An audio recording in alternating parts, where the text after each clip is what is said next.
Bonjour et bienvenue sur cette dernière conférence qui clôture ces universités d'été citoyennes sur le terme de l'énergie, de la transition énergétique, du climat. Et on voulait aussi associer l'alimentation. Et associer l'alimentation pour deux raisons. La première, c'est que l'agriculture est liée évidemment à la transition énergétique, mais aussi parce que l'énergie et l'alimentation font partie quand même de nos besoins fondamentaux. Et l'alimentation va faire partie de la transition énergétique. Il y a aussi une dernière raison, c'est que, à mon avis, et c'est pour l'instant assez personnel, il y a d'autres personnes qui partagent cet avis, l'alimentation et l'énergie sont des secteurs assez parallèles dans les lobbies qui luttent contre lesquels les lobbies qui sont quelque part face à nous,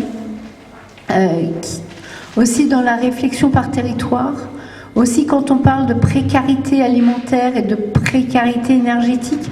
Donc il y a des parallèles certains dans ce travail pour une alimentation plus locale, meilleure pour la santé, et cette énergie meilleure pour notre environnement et en tout cas moins pire pour notre environnement et aussi décentralisé. Voilà, c'est des idées qui émergent et j'aimerais que vous le gardiez en tout cas dans un coin de votre tête et qu'on réfléchisse ensemble. Voilà.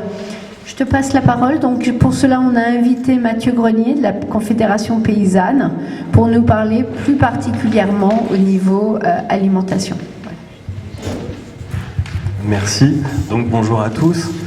Donc je vais me présenter pour commencer. Donc Mathieu Grenier, comme Béatrice l'a dit. Donc je fais partie de la Confédération paysanne, qui est un syndicat d'agriculteurs. Donc comme tous les syndicats, notre vocation, je vais dire deux mots du syndicat.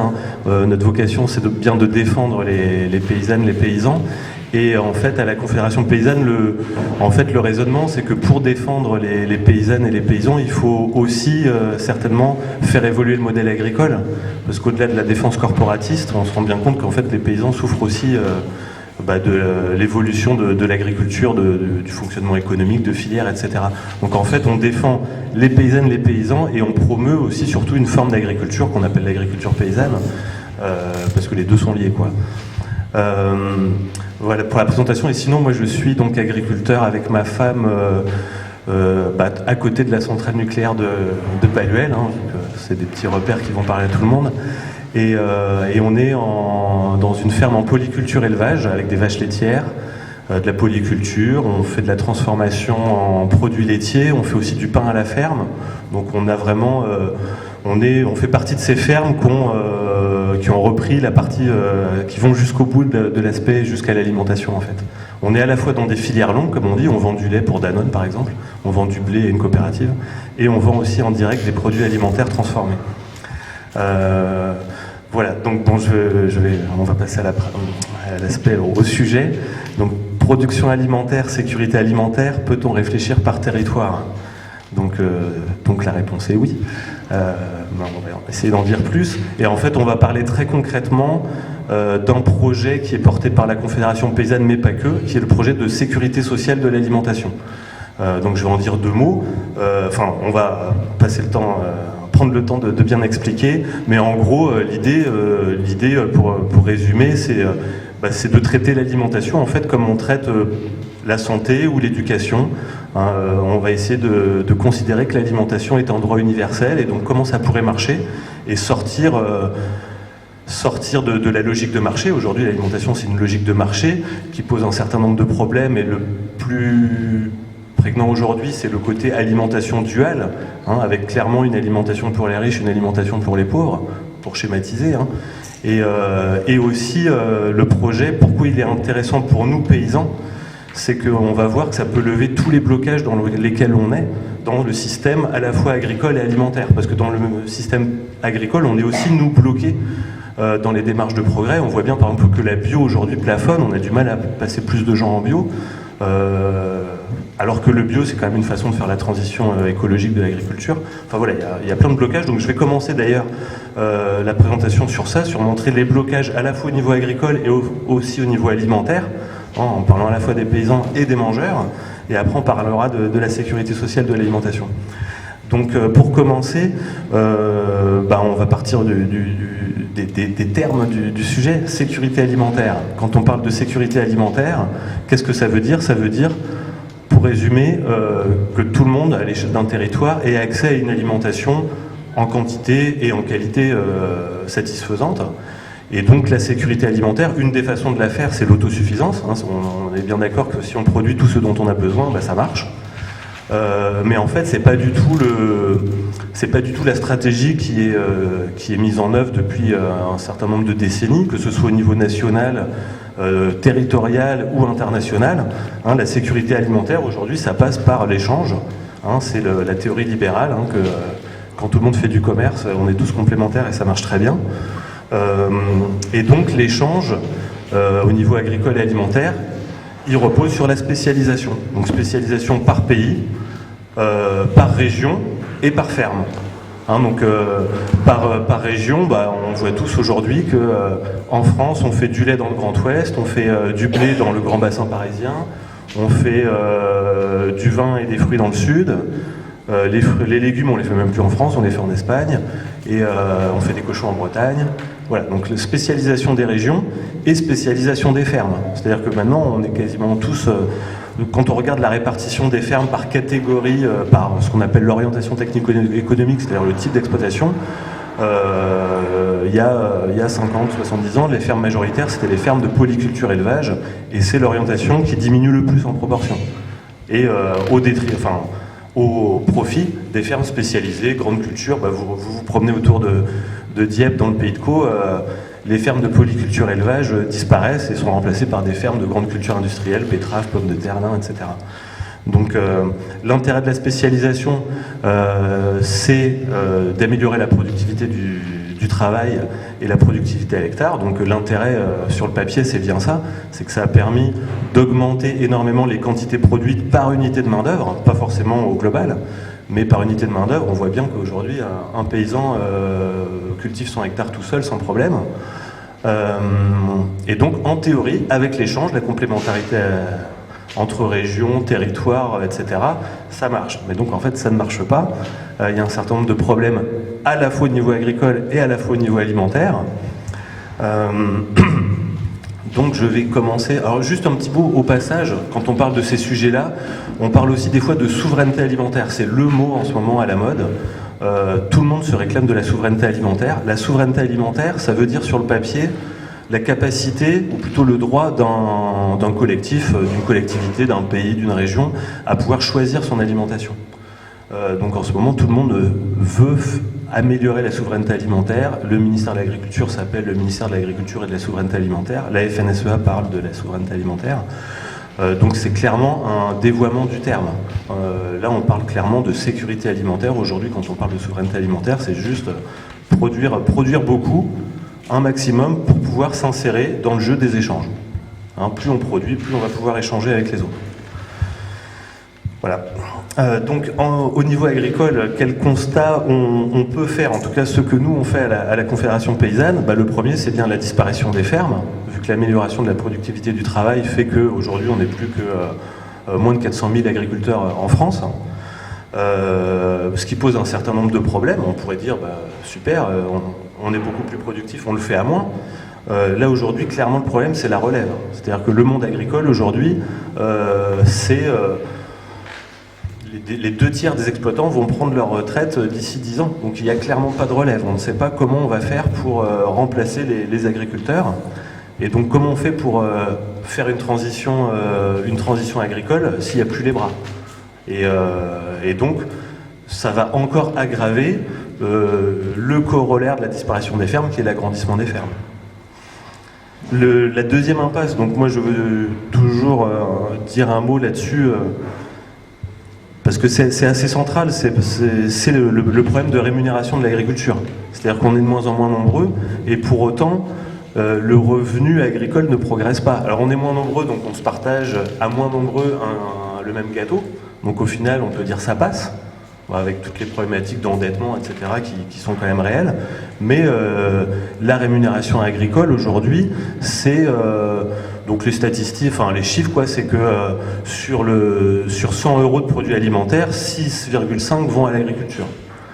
Donc tant qu'on n'aura pas levé et donc la problématique là-dedans, c'est le partage de la valeur ajoutée au sein de la filière.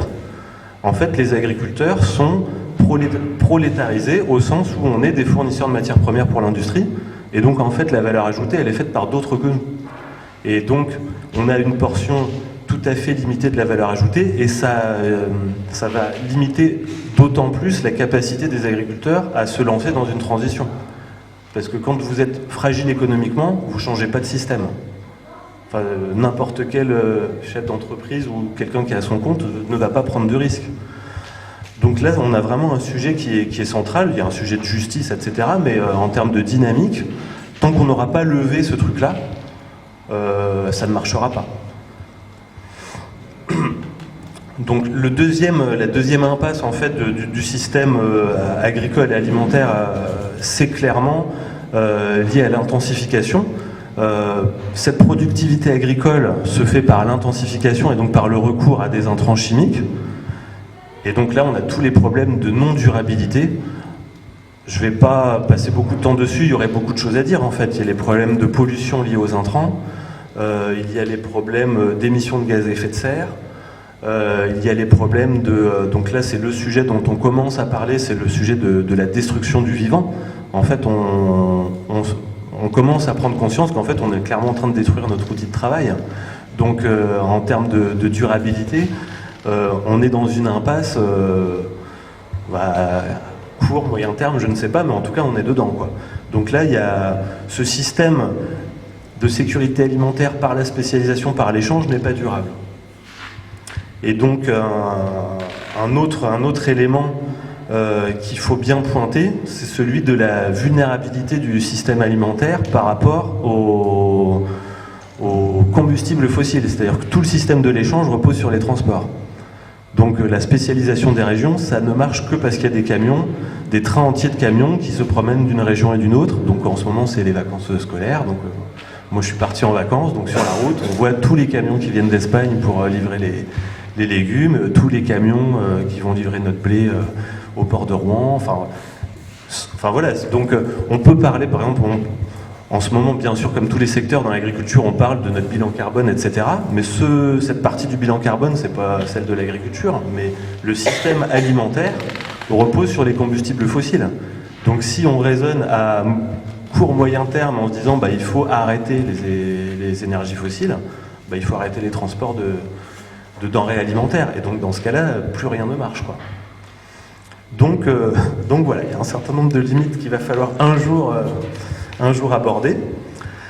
Donc ça, c'est le côté agriculteur, côté agricole, les problèmes que ça pose. Et ensuite,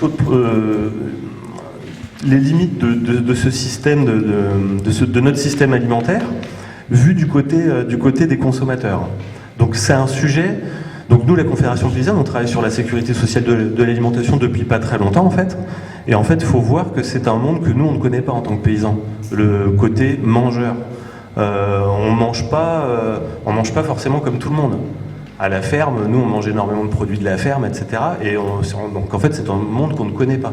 On dit tout le temps ouais, les consommateurs ils comprennent rien, ils savent pas ce que c'est que l'agriculture, mais en fait on a déjà cette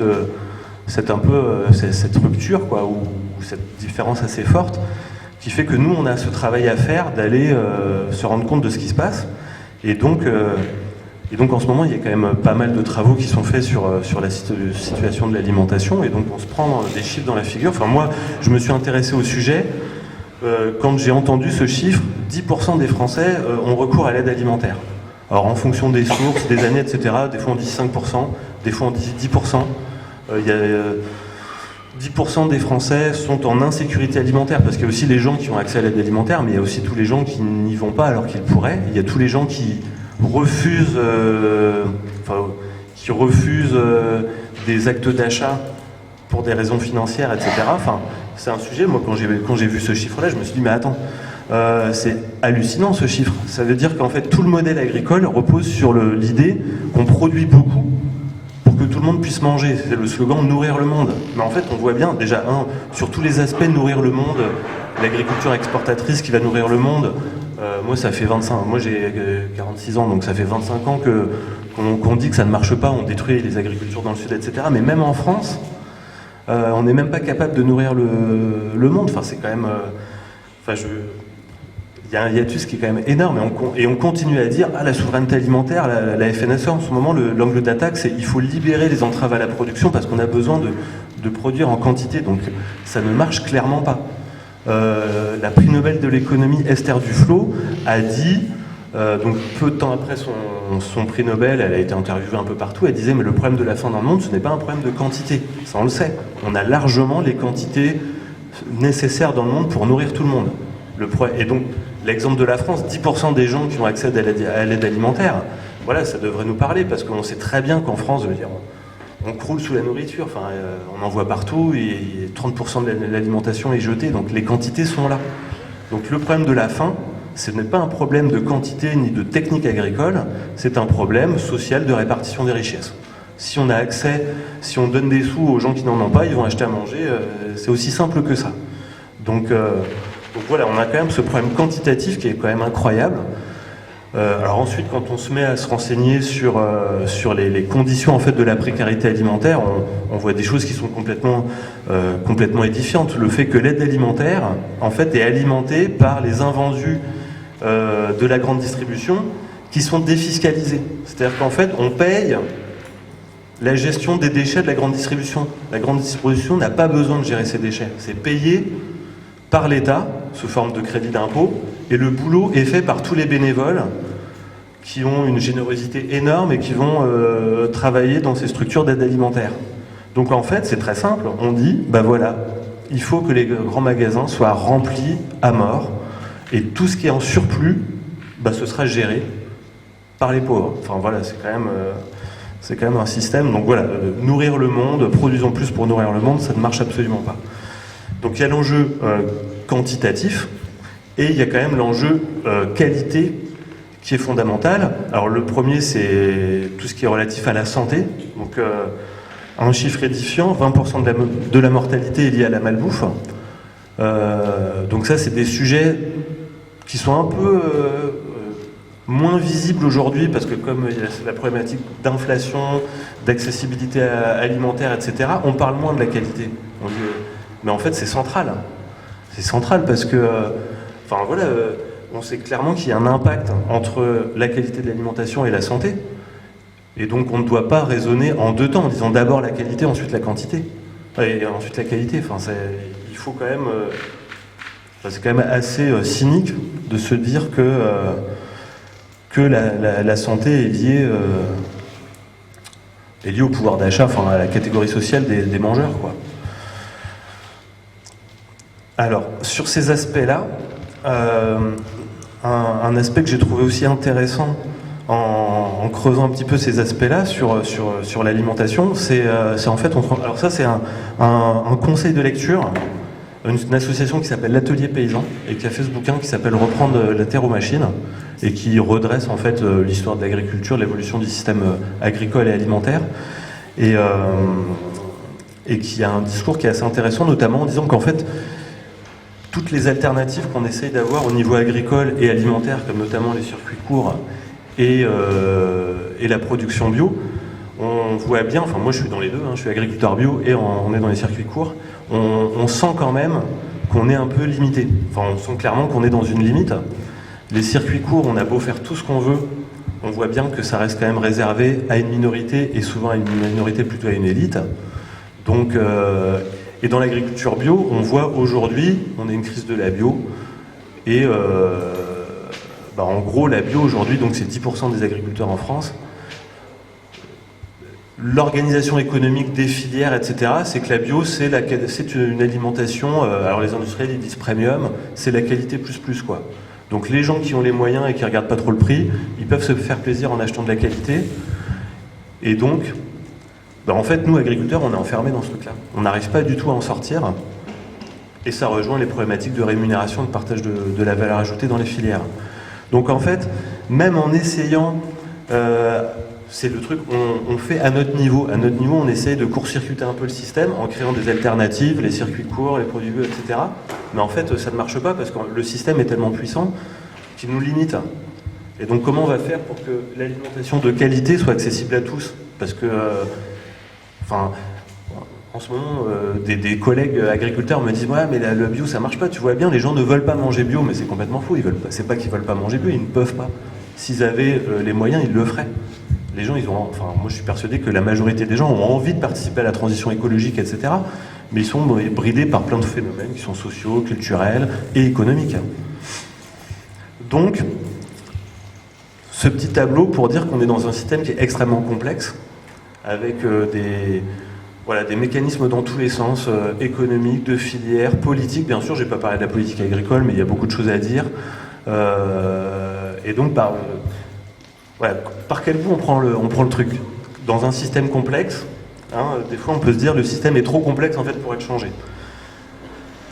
D'où l'intérêt du projet de sécurité sociale de l'alimentation, qui est un projet qui a, je pense que si à la Confédération paysanne on s'y intéresse fort, donc dans notre syndicat on a un congrès national tous les 3 ans pour renouveler les mandats, etc. Et dans notre rapport d'orientation de cette année, la sécurité sociale de l'alimentation, ça ressort dans les priorités des projets qu'on veut porter, justement parce qu'ils permettent, c'est un projet qui pourrait vraiment être transversal et permettre d'aborder le système dans sa complexité et l'espoir d'aborder un peu tous ces sujets-là ensemble, quoi. Donc qu'est-ce que c'est la sécurité sociale de l'alimentation? Donc je vais essayer d'expliquer, si je ne suis pas très clair. Il y a cette BD, que j'en ai amené quelques exemplaires, qui est à vendre pour 3 € et qui est publié par le collectif qui porte le projet, donc si ça vous intéresse. Donc ça reprend l'histoire du projet, etc. C'est un projet qui est porté, donc le collectif, il y a la Confédération paysanne, les amis de la Confédération paysanne, il y a des syndicats, il y a réseau AMAP, réseau VRAC, donc d'épicerie solidaire, etc. Voilà, c'est un projet qui est porté par un collectif vraiment assez transversal. Donc, qu'est-ce que ça veut dire? En fait, l'idée, c'est de créer une 5e branche de la sécurité sociale. Donc, en plus de la branche maladie, chômage, retraite et famille, etc., on créera une branche alimentation. Et donc, avec notre carte vitale, on aurait droit à un crédit de 150 € par personne et par mois pour faire ses courses. Donc, ces courses qu'on pourrait faire dans des commerces qui sont conventionnés, donc des fermes, la Coupe d'Albâtre à Dieppe, des épiceries qui seraient conventionnées, des grands magasins, des supermarchés qui pourraient être conventionnés. Et donc on lèverait une partie du frein financier sur l'acte d'achat. Et donc, le premier principe que ce système permettrait, c'est le principe d'universalité.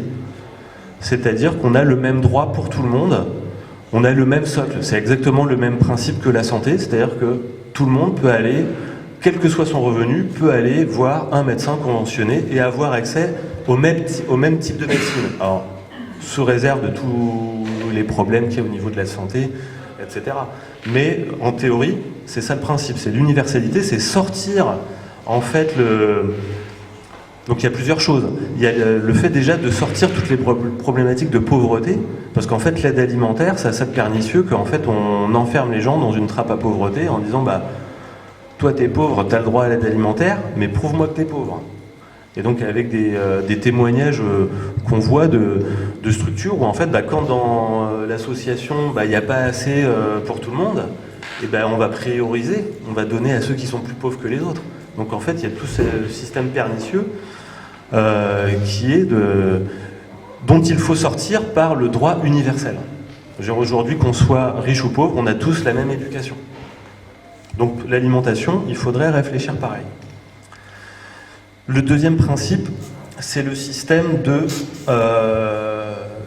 donc le conventionnement des distributeurs de produits alimentaires, que ce soit des paysans en circuit court ou des distributeurs, de l'artisanat, etc., qui va faire le conventionnement. Donc le principe, ce serait de le faire de façon démocratique par des assemblées locales qui vont délibérer. Ben voilà, on a un budget de tant d'euros pour les familles du territoire. Ils vont dépenser où cet argent? Et donc on peut avoir un débat sur quels sont les besoins des gens. Et donc c'est là qu'on va pouvoir commencer à la réflexion, à répondre à la question, réfléchir par territoire, de quoi on a besoin, de quoi on a envie de manger, qu'est-ce qu'on a envie de manger. Donc le principe du conventionnement démocratique. Et le troisième principe de la SSA, comme on dit dans le jargon, de la sécurité sociale de l'alimentation, c'est le financement par la cotisation sociale. Parce que les 150 euros, il faut quand même les sortir de quelque part. Donc l'idée, c'est d'avoir un financement par la cotisation sociale.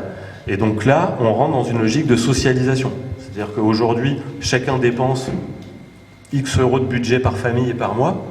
Là, l'idée, c'est que ce budget, au lieu de faire mes courses avec, je vais payer la caisse de sécurité sociale. On socialise et ensuite on répartit sous la forme de cette proposition de 150 euros par personne et par mois. Donc la socialisation, c'est une mutualisation de la dépense alimentaire et ça permet d'ouvrir sur des principes de solidarité et de redistribution de richesse. Donc par rapport à ce que je disais sur l'universalité du droit, l'idée c'est bien de sortir du... Qu'est-ce que je voulais dire l'idée de l'universalité, c'est d'arrêter d'avoir des politiques pour les pauvres, c'est-à-dire d'avoir bien un droit une politique pour tout le monde, et l'aspect inégalitaire de nos ressources sera géré par la redistribution que permet le système de cotisation sociale. Donc, voilà la théorie du projet. Et donc, j'en reviens à la question, peut-on réfléchir par territoire? Donc l'intérêt de ce projet, c'est l'idée de mettre en place un fonctionnement par une caisse locale. Donc, je ne sais pas si c'est le département ou quelle autre structure, mais l'idée, c'est bien de créer cette dynamique locale donc qui va gérer le budget émanant des cotisations sociales. Et donc on peut imaginer des tas de choses que l'on ne fait pas aujourd'hui dans le système alimentaire. Donc notamment, on peut imaginer plein de choses, mais la première chose, ça peut être le débat sur le prix. Donc qu'est-ce qu'on veut manger, à quel prix? Qu'est-ce que j'ai 150 euros par personne, comment on va faire? Moi j'aimerais bien manger plus de produits de qualité, oui mais c'est trop cher. Et donc là, si la caisse locale est bien construite de façon diversifiée, avec à la fois des agriculteurs, des transformateurs, des distributeurs, des mangeurs, on va pouvoir avoir ce débat qu'on n'a pas aujourd'hui sur le partage de la valeur ajoutée.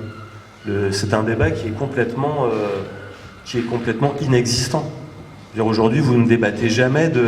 alors on voit un petit peu, il y a quelques marques sur les éleveurs vous disent merci, ou des choses comme ça, où on commence à voir, ah oui, ce produit permet une juste rémunération des producteurs. Mais en fait, les débats au sein de la filière sont extrêmement complexes. Et en plus, on est dans des filières complètement déséquilibrées. Quand on vend du lait aujourd'hui, un agriculteur comme moi, qui pèse tant de chiffre d'affaires, moi je négocie en direct avec Lactalis, qui est numéro 1 mondial du lait. Enfin voilà, ça ne marche pas le débat. Enfin, on essaye, mais... Et donc ce débat, la caisse locale, avec le principe d'une assemblée vraiment citoyenne, permettrait d'avoir ce débat qui est nécessaire pour qu'en fait les deux perdants des filières agricoles, qui sont les consommateurs et les agriculteurs, qu'on puisse remettre un petit peu plus d'équilibre dans le débat. Après, un autre des sujets qui serait intéressant, c'est le choix de l'alimentation. Aujourd'hui, les personnes en précarité qui ont accès à l'aide alimentaire ne choisissent pas les produits qu'on leur donne. Les gens qui sont en précarité, d'une façon générale, font des choix contraints en termes de budget. Donc moi j'imagine très bien, je reprends l'exemple, moi j'aimerais manger plus de produits de qualité, il faudrait qu'on conventionne que des filières bio. Non, on va exploser le budget, etc. Donc comment on fait? là, l'idée, au lieu d'avoir... L'autre idée, c'est de sortir aussi du côté, des fois, un peu des injonctions qu'on peut avoir aussi aux gens en disant « mais tu sais pas faire tes courses, si tu mangeais autrement, tu t'en sortirais, etc. » Ça, c'est des témoignages qu'on reçoit quand on parle de ces sujets de précarité alimentaire. C'est le côté un peu moralisateur qu'il peut y avoir sur les gens qui savent pas faire leurs courses, ils savent pas cuisiner, etc. Ben, on n'a qu'à leur donner des cours de cuisine. Alors qu'en fait, c'est un système qui est extrêmement violent, en fait, quelque part. Donc, avoir un débat démocratique sur qu'est-ce qu'on va manger, ce serait un outil d'éducation populaire sur qu'est-ce qu'on veut manger, mais pas au sens... justement, l'éducation populaire, c'est que ça ne doit pas être descendant. Et ça va nous obliger, nous aussi, agriculteurs, à arrêter de dire bah, les consommateurs, ils comprennent rien, ils savent pas ce qu'ils veulent, etc. C'est de dire, bah voilà, qu'est-ce qu'on a envie de manger, qu'est-ce qu'on a... comment fonctionnent les filières, etc. Et on peut espérer toute une dynamique qui soit assez constructive là-dessus et qui permettra aussi de faire progresser les filières. Et donc ça, c'est l'autre aspect sur lequel je voulais venir, c'est justement, on va pouvoir imaginer, on veut manger ça, ça et ça, qu'est-ce qu'on a sous la main? Qu'est-ce qu'on a comme filière? Et justement, là, il faudrait avoir cette réflexion territoriale. Qu'est-ce qu'on a comme filière locale pour alimenter justement... les mangeurs du territoire qui ont émis un certain nombre de choix. On a un budget, on veut manger plus de produits frais, on veut manger plus de produits de qualité. Qu'est-ce qu'on a sur le territoire? Là, on va se rendre compte que, par exemple, en Seine-Maritime, on n'a aucun abattoir de porc. Les porcs normands, ils sont tous abattus hors de Normandie. Les bovins bio, moi je suis éleveur bio, les bovins bio, ils sont abattus hors de Normandie. Donc on va se poser un certain nombre de problématiques de filière, et là l'intérêt ce serait de pouvoir enclencher une dynamique de relocalisation de l'industrie agroalimentaire, parce que clairement, enfin moi ça c'est quelque chose que je parlais des limites des circuits courts, etc. Les agriculteurs en circuit court, on va jamais réussir à alimenter en circuit court des grosses agglomérations ou même des petites villes, quoi. Il y a un moment, ça ne va pas marcher. On va avoir besoin de filières avec des outils industriels. Alors il faut clairement pas les outils industriels qu'on a aujourd'hui. Moi, je livre mon lait à Danone. Danone a 7 usines en France. C'est ultra spécialisé. Donc, tout le lait Danone de Seine-Maritime part à l'usine de Ferrières-en-Bray dans le département. Mais ensuite, les yaourts, ils voyagent.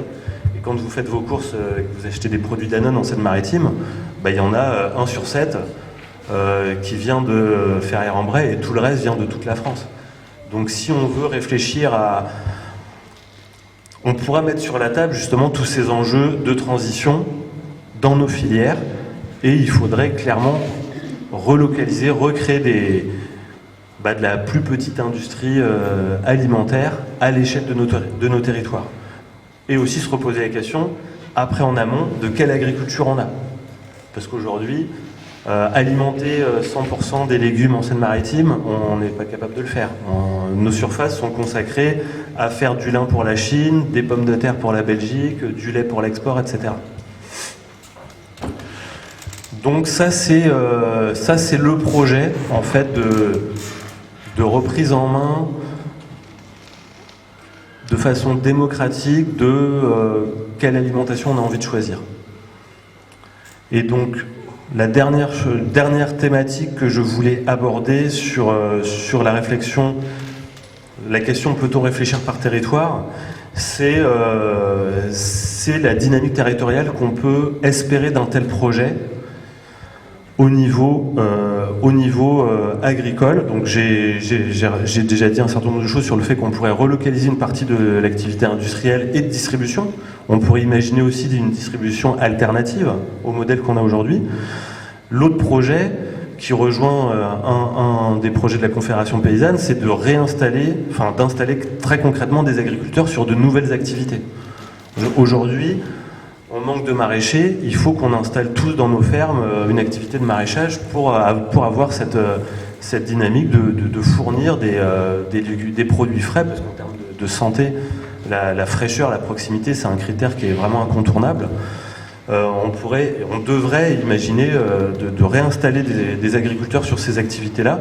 Donc là, on a un potentiel de réactivité de développer des activités nourricières et donc de créer des emplois de paysans localement. Et ensuite, le dernier truc dont je voulais parler, c'était pour pour rejoindre l'aspect de transition écologique, par rapport aux limites que je disais de notre modèle productiviste et de toutes les limites écologiques de ce système-là, c'est qu'en fait, la spécialisation de nos fermes par territoire est un frein à l'agroécologie, enfin à des pratiques plus écologiques, dans le sens où au niveau agroécologie, donc l'agroécologie ça veut dire en fait de produire sans intrants chimiques, donc sans produits de traitement et sans engrais chimiques, notamment l'engrais azoté. L'engrais azoté en fait c'est le pilier de l'agriculture aujourd'hui. L'exemple c'est que en blé, je mets de l'engrais, je fais 100 quintaux, je mets pas d'engrais, donc moi chez moi en bio je fais 50 quintaux. Donc l'engrais azoté permet de doubler la production agricole. Alors c'est pas vrai dans toutes les productions, en élevage les ratios sont différents, mais là ça donne un ordre de grandeur. L'engrais azoté, c'est des émissions de protoxyde d'azote, donc un produit de décomposition de l'engrais azoté, qui est un gaz à effet de serre 300 fois plus réchauffant que le CO2. Donc c'est une bombe climatique, et l'engrais azoté c'est fabriqué à partir de gaz naturel, donc de gaz fossile. Donc c'est une double bombe climatique. Donc si on raisonne de façon rationnelle, accord de Paris, il faut arrêter les énergies fossiles, il faut clairement arrêter l'engrais azoté. Donc comment on va faire de l'agriculture sans intrants, sans engrais, donc je divise par deux les rendements, et sans produits de traitement, sans produits chimiques, désherbants, etc. Il faut qu'on fasse de l'agroécologie. L'agroécologie, ça existe, c'est ce qu'on fait en bio, et ça repose sur la diversification des systèmes et sur les complémentarités entre productions. Donc, le maraîchage, aujourd'hui, par exemple, le maraîchage bio sans intrants, ça marche parce que c'est inséré dans un système agricole diversifié. Les maraîchers utilisent tous une forme de fertilisation azotée, et quand c'est pas de l'engrais chimique, c'est du fumier, c'est du compost, qu'on prend à un voisin. On va faire du paillage qu'on va prendre à un éleveur ou à un céréalier. Donc l'agriculture agroécologique, ça ne marche que si on est dans un système diversifié, et le truc qui est central, c'est la complémentarité culture et élevage. Aujourd'hui, vous avez des céréaliers dans le bassin parisien qui pleurent parce que leurs sols n'ont plus de matière organique, c'est parce qu'ils ne font plus d'élevage. Et vous avez en Bretagne des éleveurs de porcs qui ne veulent pas entendre parler de la problématique des algues vertes, parce qu'ils ne savent pas quoi faire de leur azote organique de leur ferme. Donc la spécialisation régionale, ça pose des problèmes de pollution qu'on doit payer, mais ça fait surtout qu'on ne peut pas faire d'agroécologie. Aujourd'hui, il faudrait qu'on ait des élevages de porcs en Normandie, dans le bassin parisien. Il faudrait qu'on ait des légumes qui sont cultivés en partenariat entre un éleveur, un polyculteur et un maraîcher. Il faudrait qu'on ait des arbres fruitiers partout, parce que la monoculture d'arbres fruitiers, c'est des problèmes d'attaque d'insectes, etc. On a un exemple qui est assez frappant, c'est au lycée agricole de Brémontier-Merval. Ils font du calvados et du jus de pomme avec des pommiers qui sont plantés dans des prés-vergers avec des vaches laitières qui pâturent. Et ils pulvérisent du lactosérum issu de la transformation laitière en fromage sur leurs arbres pour les protéger. Donc en fait, la complémentarité de toutes nos productions, c'est vraiment la clé de la fertilité de demain, la fertilité de l'avenir, sans produits chimiques, sans énergies fossiles, c'est la diversité de nos systèmes agricoles. Donc on a vraiment un enjeu à rediversifier nos territoires agricoles. Voilà. donc l'intérêt de se reconnecter aussi avec les filières alimentaires, ce qu'on va manger, il faut qu'on mange de tout. Donc voilà, alors j'ai essayé voilà, il y a un lien clairement, le projet de sécurité sociale de l'alimentation, en fait, il connecte tout ça. Parce que par notre caisse... Et donc voilà, je conclurai là-dessus sur l'invitation, en fait, à réfléchir, à créer, en fait, la caisse locale de sécurité sociale de l'alimentation, où on va mettre ensemble les paysans, les industriels, les distributeurs, les mangeurs, pour dire, bah voilà, concrètement, on imagine que demain, on a ce budget-là. Bah, qu'est-ce qu'on en fait? Bah, commençons à réfléchir, qu'est-ce qu'on a envie de manger? Qu'est-ce que nous, les paysans, on est capable de produire? Donc nous, producteurs en circuit court, on ne va pas y arriver, donc il va falloir qu'on massifie. Voilà, donc lançons cette réflexion locale, et là, on va débloquer tout ce qui va pas, quoi. Voilà, dans 5 ans, ça marche.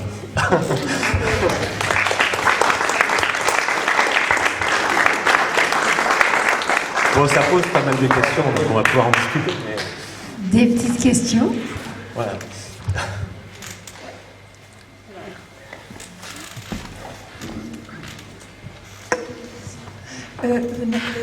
Vous n'avez pas abordé les politiques européennes en matière d'alimentation.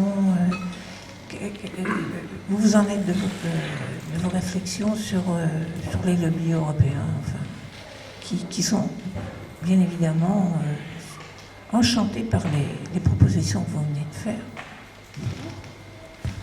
Alors, donc il va y avoir deux sujets. Donc il y a la politique agricole et la politique alimentaire. Alors moi je suis paysan, tout ce qui est alimentaire, j'y connais rien. La politique alimentaire, au niveau européen, je ne sais pas trop comment ça marche. Par contre, la politique agricole, je la connais très bien, et elle ne marche clairement pas dans ce sens-là.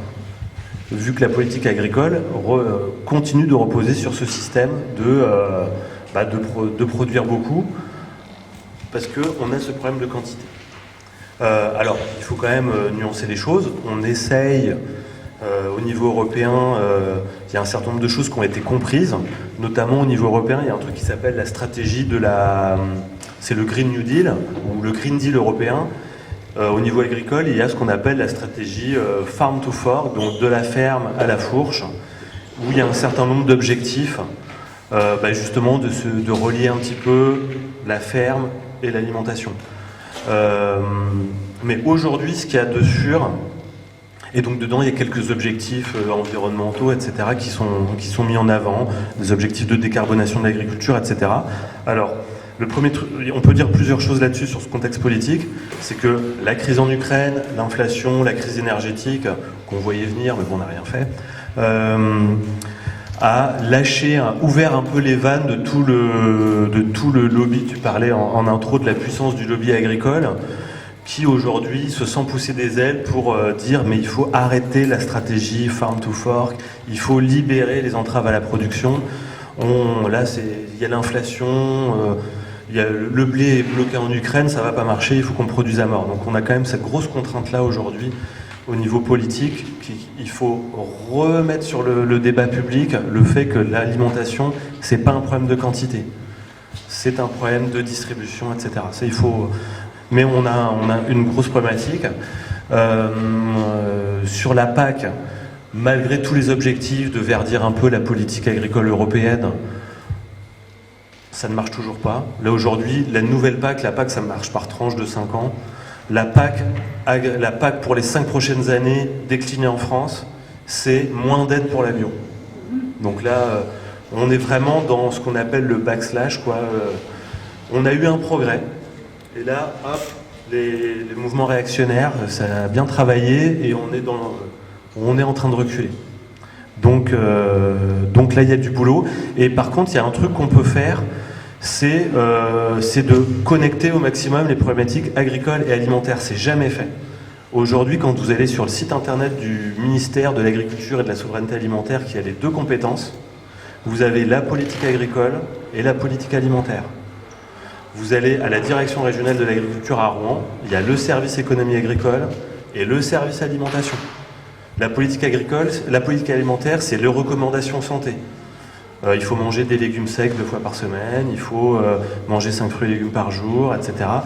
Je disais, toutes les injonctions, c'est l'aide alimentaire, l'accessibilité, etc.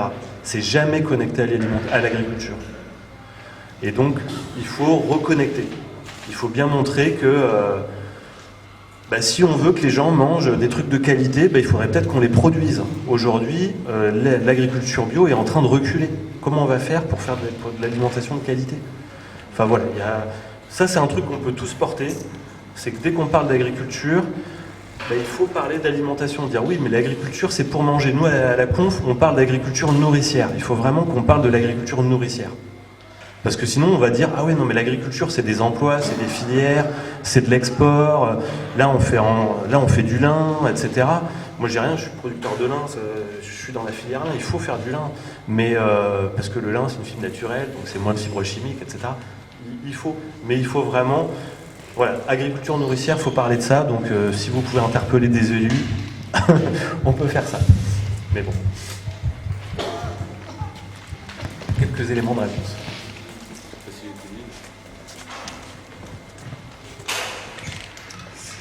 Oui, j'ai entendu, mais j'ai pas du tout vérifié l'info, que dans la région de Montpellier, il pourrait y avoir des expérimentations de sécurité sociale alimentaire. Est-ce que tu peux nous éclairer là-dessus?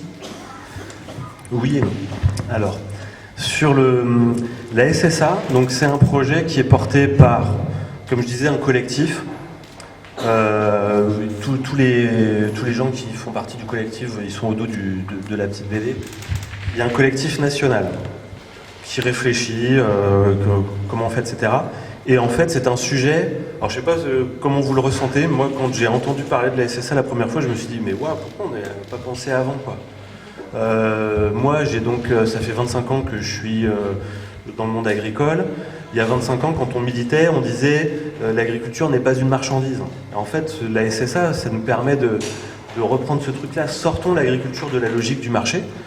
Donc, en fait, ce projet-là, il parle aux gens. Et donc, en fait, partout, il y a des collectifs qui se disent il y a tous les agriculteurs, il y a tous les gens qui sont dans l'aide alimentaire ou dans l'accessibilité alimentaire. Le projet, il parle. Et donc, en fait, il y a plein de collectifs partout qui lancent la discussion. Donc, il y a deux dynamiques. Il y a la dynamique nationale, il y a la dynamique locale. C'est en train d'essayer de connecter, plus ou moins. Bon, voilà, c'est un truc qui est un mouvement. Nous, on est plusieurs en Seine-Maritime à vouloir créer un collectif un peu formel pour se raccrocher au groupe. Et dans les collectifs qui travaillent, le collectif de Montpellier est celui qui est souvent mis en avant, qui est plus avancé. Par contre, après, il y a plein d'expérimentations partout, dans tous les territoires. Il y a la revue, je ne me rappelle même plus comment c'est, la revue, le magazine Terre. Comment ? Non, c'est un autre magazine qui a organisé des états généraux de l'alimentation en région parisienne, où il y a des expérimentations aussi sur la SSA. Alors ça part de plein de projets. Ça peut être, par exemple, nous en Seine-Maritime, il y a une association qui s'appelle Graines en Main, qui a expérimenté un marché solidaire où on fait des tarifs différenciés. En fait, on peut rentrer dans le sujet de plein de façons. Et par contre, le collectif de Montpellier est plutôt avancé dans l'expérimentation de faire une carte avec distribuer une forme d'allocation, etc. Et c'est cet été, je crois qu'il y a des assises où ils font un petit peu le point sur où ils en sont.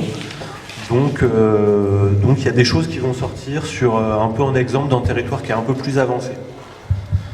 Je peux pas en dire plus parce qu'en fait, moi je rentre dans le réseau. Voilà, en Seine-Maritime, on rentre un peu dans le sujet, quoi. Donc ça confirme un peu l'invitation à peut-être s'organiser, à prendre un peu ce qui se fait ailleurs et avoir notre réflexion à nous, quoi. Voilà, je ne sais pas si je te réponds très bien. Tu disais tout à l'heure que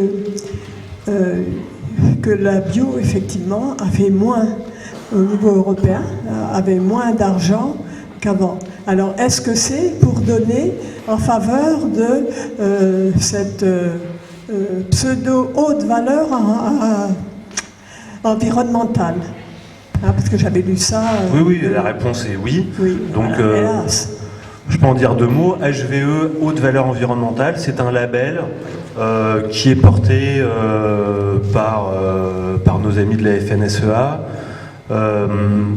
Alors il y a deux trucs. La haute valeur environnementale, c'est un label. Donc en fait, c'est le fils spirituel de l'agriculture raisonnée d'il y a 20 ans. Donc il y a 20 ans, quand il y a eu un premier développement de la bio, donc nos amis de l'agriculture conventionnelle ont dit ouais, mais c'est pas parce qu'on n'est pas en bio qu'on fait pas bien, donc on fait de l'agriculture raisonnée. Et ils sont très forts commercialement parce que c'est un mot qui est encore utilisé aujourd'hui. Hein. On dit je fais du raisonné. Donc c'est bien. Et donc, comme la bio, on a une très bonne dynamique depuis 2010. 2010-2020, la bio a fortement progressé. Il faut reconnaître moi je dis que ça date de Michel Barnier, qui était ministre de l'Agriculture, qui a fait, comme quoi je ne suis pas sectaire politiquement, qui a vraiment lancé une dynamique et qui a marché pendant 10 ans, où le bio s'est développé. Et donc comme ça s'est développé, il y a un moment, il fallait l'arrêter.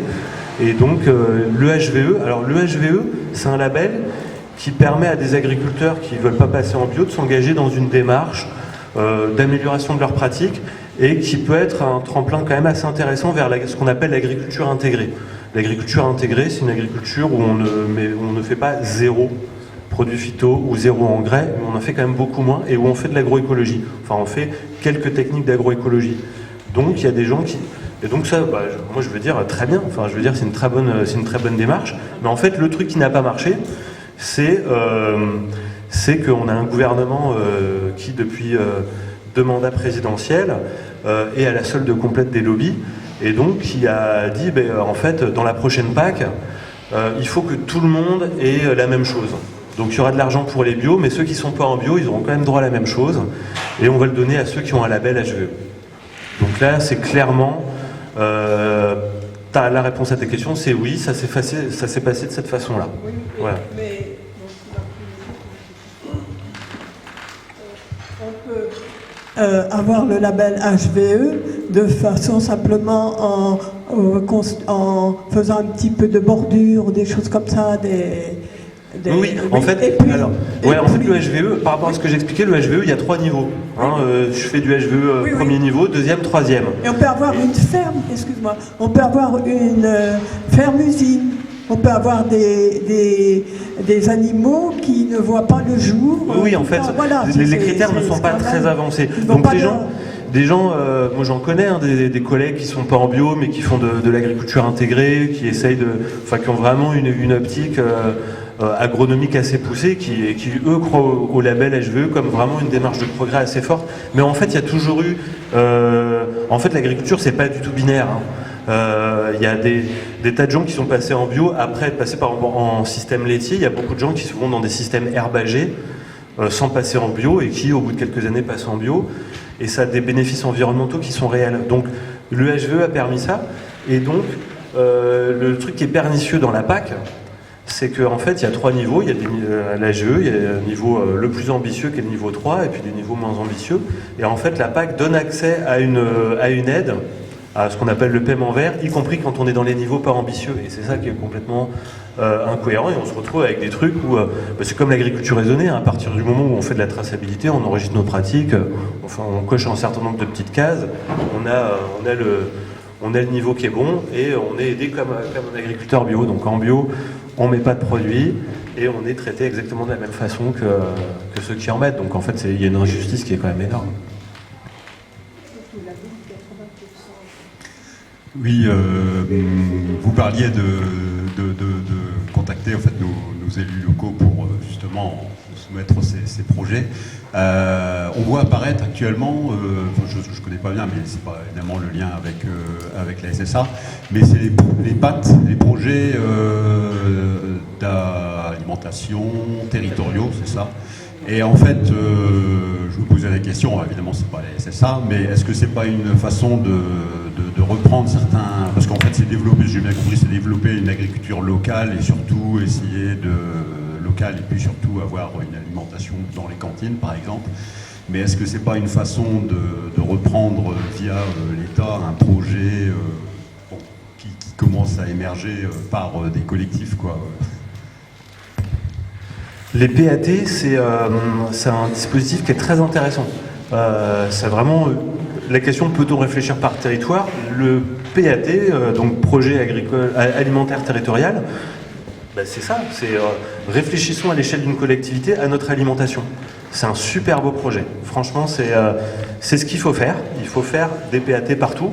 Alors la limite, c'est que les PAT tels qu'ils sont déclinés aujourd'hui, en fait le problème c'est que quand on a une tête en forme de marteau, on voit tous les problèmes en forme de clou. Donc si dans sa tête, on n'a pas compris un certain nombre de connexions qu'il y a entre les problèmes, etc., le PAT est assez limité dans ses résultats. Donc en fait moi j'ai assisté à une présentation à la Chambre d'agriculture d'un chercheur de l'INRA qui travaille sur les PAT et qui dit en fait la majorité des PAT a une réflexion relativement limitée. Parce que les gens qui travaillent sur le PAT, sans leur jeter la pierre, etc., ils vont pas au bout de la logique de la réflexion où ils posent pas tous les chiffres sur la table. Et en effet, souvent le PAT, ça se limite à identifier les filières locales, les circuits courts, à faire la promotion des circuits courts. Mais moi je trouve ça très bien. Hein. Par exemple, nous, le PAT de Seine-Maritime, c'était de faire un site internet avec les producteurs en circuit court. Franchement, on n'en a pas besoin du tout. Nous, les gens nous trouvent, et nous, on est en saturation. On peut pas faire plus que ce qu'on fait. Oui, on pourrait installer de nouveaux agriculteurs en circuit court, c'est vrai. Mais bon, voilà, on fait ça. Il y a, les PAT souvent ont cette réflexion des cantines, parce que les collectivités qui organisent les PAT, bah, eux, ils réfléchissent à ce qu'ils peuvent faire. Les collectivités, ils ont tous sous la main une cantine.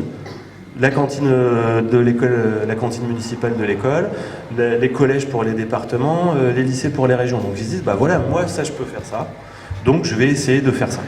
Et ensuite, il y a beaucoup de collectivités où la réflexion écologique n'est pas très poussée. Et donc ils se disent, bah ouais, on va faire des circuits courts, on va manger local. Mais ils n'ont pas réfléchi que manger local c'est bien, mais manger local et agroécologique ce serait mieux. Et donc on se retrouve avec un truc que moi je trouve assez fou, hein, c'est que dans l'agriculture de Seine-Maritime, il y a énormément de circuits courts qui se développent dans des très grandes fermes ultra intensives, et où en fait on crée un atelier de transformation, ça permet de créer une activité économique, un atelier, et d'installer quelqu'un, mais il n'y a aucune réflexion qualitative, etc. sur le projet, et il n'y a aucune réflexion écologique. Hein. Et donc il y a une réflexion écologique et qualitative dans le sens où on a des produits locaux, plus frais, moins de transport, mais on a un copain à la Confédération paysanne de Seine-Maritime qui dit la pollution des eaux, c'est une pollution qui est 100% locale. C'est-à-dire que les produits phyto que vous buvez dans l'eau, c'est tous les copains paysans du coin qui l'ont mis. C'est pas une pollution qu'on a importée. Donc ça, cette réflexion-là, elle manque dans les réflexions locales, parce qu'il faut porter ces discours-là écologiques, etc. Et donc, c'est plus un constat qu'une critique, c'est que les PAT, souvent, donc le chercheur dont je vous parlais d'INRA, qui faisait une analyse des PAT, c'est que la très grande majorité des PAT aboutissent à des réflexions vraiment filière locale, faisons des circuits courts, mettons des produits locaux dans les cantines, c'est super, il faut le faire. Mais en fait, les PAT, il faudrait qu'ils poussent à une réflexion qu'à l'alimentation, je veux pour mon territoire, pas que pour ma cantine. Pour les gens locaux, qu'est-ce qu'ils ont envie de manger, les gens locaux? Ben ça, ils le disent jamais. On n'a pas... La SSA, le but, c'est de créer l'Assemblée citoyenne locale qui va débattre de ça. Le PAT, c'est la première étape, mais il faut encore bosser là-dessus pour amener ces sujets-là dans les PAT. Et donc, il donnait des statistiques, le chercheur, il disait qu'en France, 80% des PAT sont des projets qui aboutissent à une réflexion filière locale, cantine, etc. Et des PAT où il y a une réflexion systémique, où on va aller jusqu'au bout, connecter l'agriculture à l'alimentation, c'est 10% des PAT. Donc voilà, donc faut faire ça. Mais par contre, c'est des instances où nous, on peut porter cette réflexion. L'agglo de Dieppe est en train de bosser sur son PAT là. Donc voilà, il faut y aller. Il faut dire ouais, les PAT c'est bien, mais à aucun moment on a dit mais les gens qu'est-ce qu'ils veulent manger, et notamment tous les gens qui ne choisissent pas ce qu'ils mangent. Parce qu'en fait, dans le PAT, qui va venir? Il y a les gens qui connaissent les mangeurs. Les structures d'aide alimentaire, ils vont dire bah oui, nous on sait un peu les gens ce qu'ils mangent, mais à un moment il faudrait aussi donner la parole aux gens qui mangent vraiment, et ce serait super intéressant. En plus, ce serait hyper intéressant comme débat. Enfin, franchement, il y a tellement de choses à dire sur ce qu'on mange, sur les aspects culturels, de convivialité, sociaux. Enfin, il y a plein de sujets, quoi. Voilà. Donc les PAT, c'est un super outil, mais il faut voilà, c'est la réalité de notre démocratie où en fait c'est un peu du mal à prendre. Il faut que les citoyens prennent la mesure et participent à ça. Parce que quelquefois ça passe par des coms de com qui sont éloignés des citoyens. Oui. Et en fait c'est là la complexité du truc, c'est que moi j'ai rencontré à l'époque, quand on parlait climat, c'était les PCAET, plan climat, je me rappelle plus. Ouais, voilà, où on parlait des sujets d'énergie, etc. On est allé voir le maire de la ville à côté de chez nous, parce que je suis parti dans le collectif climat. On a dit mais il faut faire comme l'Assemblée, la convention citoyenne locale pour parler de ça. Il a dit oui mais non, parce que quand on le fait, les gens ils nous disent qu'on les écoute et qu'après ils nous disent qu'ils parlent mais qu'après on les écoute pas. Non mais c'est vrai, ils savent pas faire de la démocratie locale. Donc il y a un moment, voilà, ça fait partie de la problématique. Ah oui, et donc ce que je voulais répondre aussi à la question, c'est que le projet de sécurité sociale de l'alimentation, il permet aussi de se réapproprier l'histoire de la sécurité sociale, où en fait on n'a pas attendu l'État ou les élus pour le faire, c'est les syndicats qui l'ont fait. Donc en fait, on pourrait très bien imaginer que les syndicats portent ce projet et s'autonomisent par rapport à ces sujets-là et de dire, voilà, on n'a peut-être pas besoin de l'État qui ne fait rien pour s'approprier le truc et le faire. Enfin, sur le papier, c'est possible. C'est très compliqué parce que les syndicats, ils sont dans la situation où ils sont aujourd'hui, où 50% des gens ne votent pas aux élections professionnelles, etc. Mais on a les moyens. Ça, c'est un autre outil de le faire. La SSA, ça pourrait le permettre. Pour revenir sur le... j'ai pas bien compris comment a été budgétée la sécurité sociale alimentaire. Comment était Budgétée. Budgété, alors là, je vais pas pouvoir trop répondre de façon très précise, parce que moi, je suis pas assez avancé dans le boulot, notamment au niveau du collectif national, etc. Moi, je vois juste la théorie qui est ce budget de 150 € par personne et par an, et qu'il faut alimenter par des cotisations sociales. Et donc moi, je vois surtout les questions que ça pose. Réfléchissons à comment on constitue ce budget par des cotisations. Qui va payer et sur quelle base? Et là, moi, j'imagine très bien qu'on peut avoir une réflexion sur de la redistribution, etc. Mais j'ai aucune réponse, je peux pas te dire. Je sais pas où on en est au niveau du groupe de réflexion sur ce sujet-là. Pour moi, en fait, la SSA, c'est un chantier ouvert. Aujourd'hui, tout est ouvert. Les collectifs locaux qui travaillent sur la SSA ou sur des moyens en fait, de redistribuer, en fait, les trucs, c'est on expérimente très concrètement. Par exemple, quand on fait un marché avec des tarifs différenciés, l'association qui porte le truc demande aux producteurs de faire 3 tarifs, un tarif solidaire, un tarif prix coûtant et un tarif où je gagne ma vie. Et on voit comment ça marche. Et l'association prend en charge le manque à gagner pour les producteurs. Donc il y a un moment, il y a de la subvention. Dans les expérimentations, il y a de la subvention. Et d'ailleurs, j'avais lu un truc assez intéressant sur les expérimentations en Ile-de-France, là, où ils disaient, en fait, ils ont fait l'expérimentation où on imagine ce truc d'avoir une carte avec des sous dessus pour faire ses courses. Et l'élu local disait, mais en fait, ce qu'on se rend compte, c'est que quand on donne un chèque alimentation aux gens, ils l'utilisent. Donc quand on entend que, les dispositifs d'aide, les gens, en fait, ils veulent pas manger de la qualité, ils préfèrent s'acheter un écran plat, enfin, c'est des trucs qui ont été dit, ça. Et en fait, l'élu, il disait, mais en fait, c'est faux, quand on donne un chèque alimentaire pour des produits de qualité aux gens, les gens, ils sont heureux de l'avoir et ils vont l'utiliser, donc il y a bien un réel besoin. Et donc tout ça pour dire aussi un autre sujet, c'est que dans les questions alimentaires, il y a un truc qui est clair et net quand on regarde les chiffres, c'est qu'en fait l'alimentation est sous-évaluée à son vrai prix. C'est-à-dire que le vrai prix de l'alimentation, il est quand même plus cher que ce qu'on pratique aujourd'hui. Aujourd'hui, quand on voit un Leclerc qui affiche en étendard une baguette à 60 centimes, je veux dire, c'est impossible avec... déjà, c'est impossible. Je sais pas comment il fait. C'est clair que lui, il vend à perte et puis se récupère sur des produits bio, par exemple. Mais c'est pas possible de rémunérer un producteur, c'est pas possible de faire du blé agroécologique derrière, etc. Mais de toute manière, c'est évident que l'agriculture et l'alimentation sont subventionnées à mort. La PAC, c'est 9 milliards d'euros pour la France, donc c'est 20% de la valeur ajoutée de l'agriculture. Donc aujourd'hui, si on veut faire quelque chose, il faut assumer que l'alimentation, à un moment, il y a de l'argent public dedans. Donc si on fait un projet comme ça, où on veut que les gens aient accès à manger, dans le budget, il faudrait clairement imaginer qu'il y a une partie de la subvention agricole et alimentaire qui part là-dedans. D'ailleurs, c'est le cas aujourd'hui. Mais au lieu de subventionner quelqu'un qui fait du blé pour l'export, du lin pour la Chine et du maïs pour de la méthanisation, tous les trucs scandaleux autour des subventions agricoles, refléchons-le vers de l'agriculture nourricière. Donc là, il y a du boulot à faire là-dessus, quoi. Voilà, c'est ce que je peux répondre. Mathieu, pour compléter ton exposé sur le PAT, le plan alimentaire territorial. Donc moi, j'en fais partie, en tant qu'élue puis en tant que revendeuse de bio.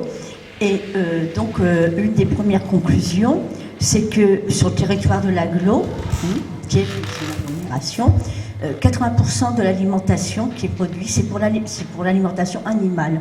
Il ne reste plus que 20% pour les êtres humains, et pour le bio, il doit y avoir 2 ou 3%. Voilà. Et je crois que c'est à peu près ça au niveau de la France. Voilà.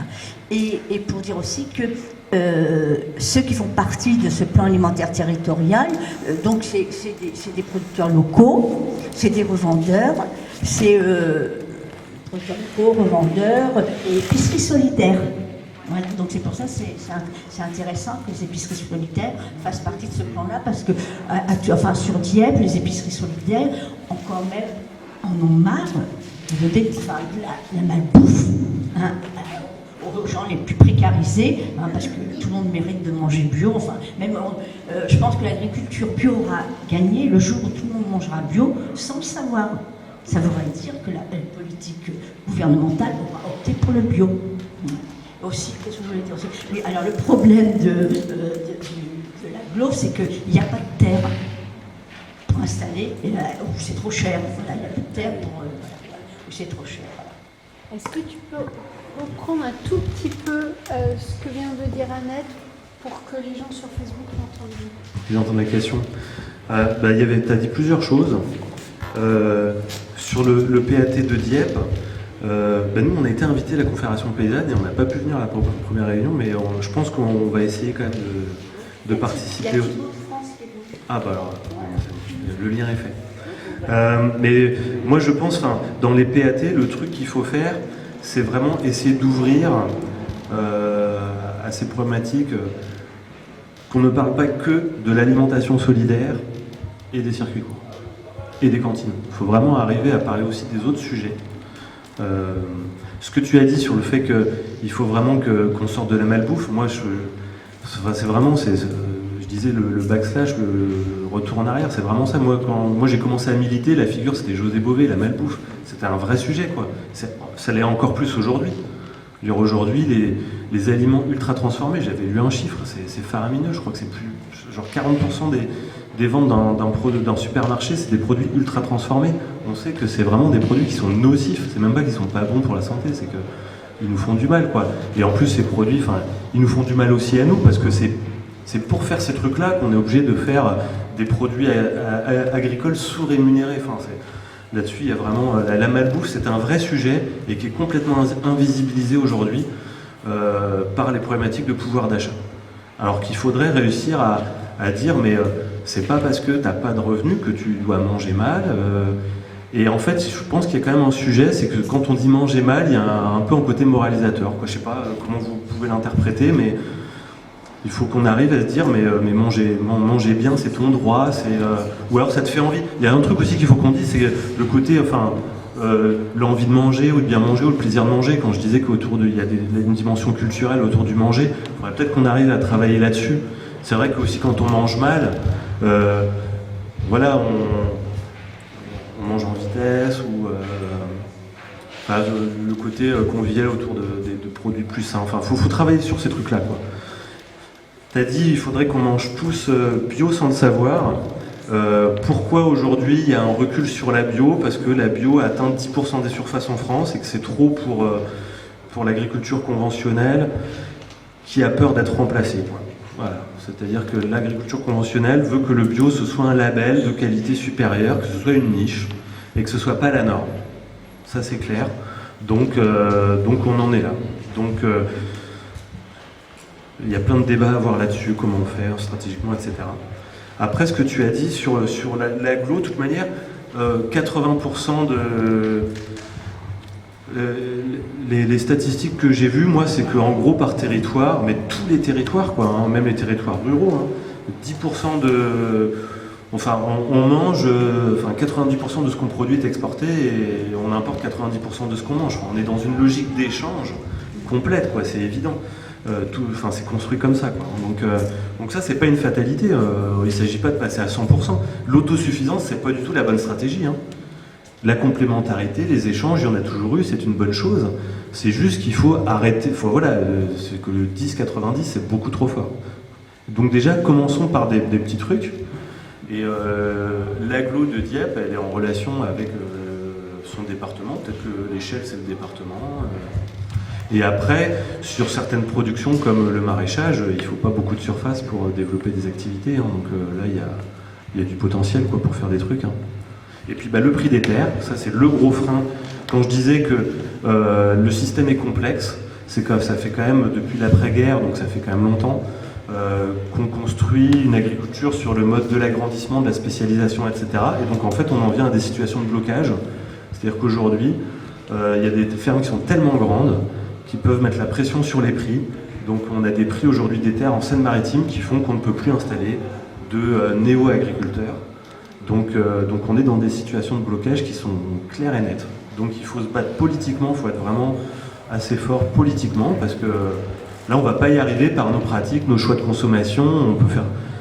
On peut faire tout ce qu'on veut, voter avec sa carte bleue, etc., faire les choses qu'on peut. Non, il y a un moment, c'est politique, quoi. Il faut qu'on aille au niveau des structures, c'est les syndicats, c'est les associations, c'est les élus. Il faut à un moment agir là-dessus, parce que sinon on n'y arrivera pas. Ça, c'est sûr. Merci Mathieu. On va continuer à prendre quelques questions dans la salle, mais je vais arrêter le Facebook Live. Juste quelques mots sur la Grande Marche, parce que c'est notre dernière, pour dire que sur les mini-camps, sur les universités d'été citoyennes, on a très bien mangé.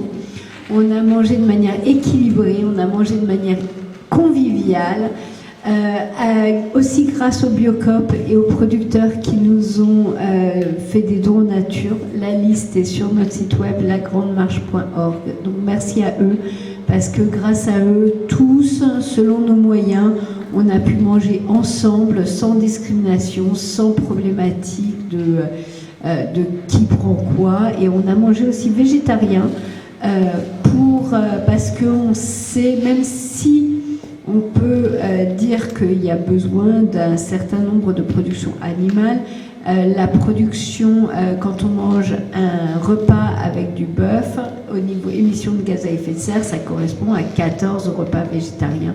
Donc on a un peu travaillé sur notre compensation carbone par rapport à tout ce qu'on dépensait en émissions carbone sur les Facebook Live et autres, avec le fait qu'on a tous mangé végétarien pendant 17 jours. Voilà. Merci beaucoup, et nous on continue à prendre des questions dans la salle. Merci. Je vais juste répondre à Béatrice avant de prendre une question, parce que tu touches le sujet sur lequel je suis très chatouilleux. Moi, je suis éleveur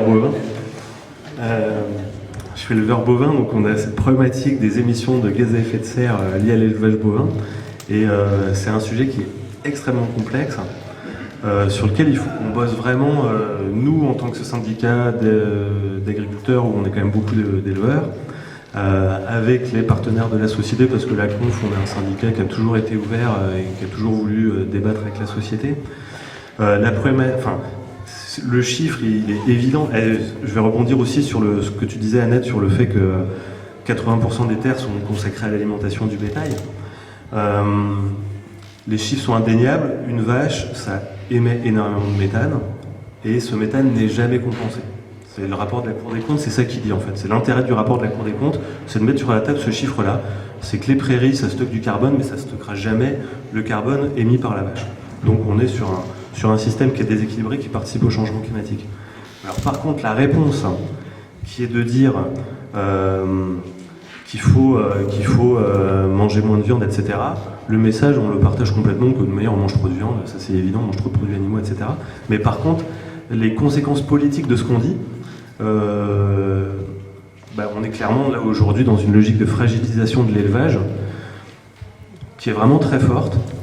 Et le paradoxe, c'est qu'en fait, ce sont les petits paysans qui se prennent tout dans la figure, quoi. C'est-à-dire que demain, en fait, l'élevage bovin décline en France. Il y a moins d'animaux. Donc en fait, ne faisons rien, et on va atteindre nos objectifs carbone. Mais en fait, ce qui se passe, c'est que l'élevage qui disparaît, c'est l'élevage paysan, et c'est l'élevage qui est plutôt vertueux, qui est l'élevage à base de prairies, etc. Donc en fait, il y a une réflexion politique à avoir sur comment on porte ce message et comment on le crée, quoi. Enfin, comment on la gère, en fait, la réduction des émissions de gaz à effet de serre des bovins. Là, clairement, aujourd'hui, dans le mouvement climat, c'est la viande de bœuf qui est pointée du doigt. En fait, en termes d'émissions de gaz à effet de serre, de passer tous nos bovins à l'herbe, et donc d'avoir moins de bovins globalement à l'échelle de la France, ce sera quelque chose qui sera bénéfique. Alors que si on remplace tous les bovins par des porcins et des volailles, ça va être une catastrophe climatique. Parce qu'ils émettent pas de méthane, mais par contre, pour nourrir tout ce cheptel-là, en fait, c'est une question politiquement comment ça va marcher. En fait, nous, on a fait venir un intervenant à la conf cette année qui nous expliquait, en fait, dans les réflexions gouvernementales, etc., il y a une stratégie qui est de dire, il nous faut moins de bovins, et la viande, on va la faire dans des systèmes ultra intensifs de viande blanche, porc et volaille. Et ce sera catastrophique au niveau climatique, et ce sera catastrophique en termes de pollution, etc. Donc en fait, il y a une vision globale qui est à avoir là-dessus. Et donc, moi, c'est un peu un truc qui me...